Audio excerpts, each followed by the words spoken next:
Vince Russo wants WWE to put 75-year-old legend in charge of women's division. The latest episode of WWE SmackDown went off the air with Tiffany Stratton retaining her WWE Women's Championship against Nia Jax. The two battled it out in the main event, and just when it seemed like Jax was about to be crowned the winner, Stratton showed her presence of mind and retained her gold. The match even saw Jade Cargill and Naomi engage in a brawl at ringside. While speaking about the contest on Down on Sportskeeda Wrestle Binge, Vince Russo and Dutch Mantell seemed dissatisfied with the Triple H-led creative team's booking of the women's division. Vince Russo provided an interesting solution to the issues in the women's division.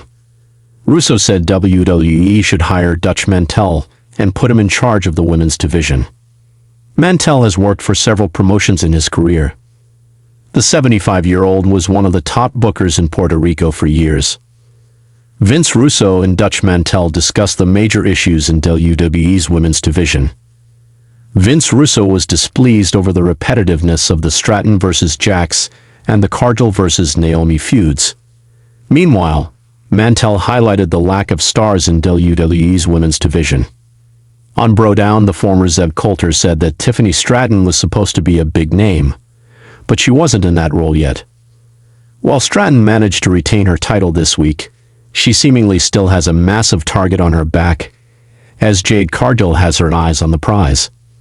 Controversial former WWE writer Vince Russo is shaking the ring ropes again, this time with a bold call to put a 75-year-old legend in charge of the women's division. Known for his unpredictable takes, Russo believes this wrestling icon's experience and old-school mindset could revolutionize the modern scene.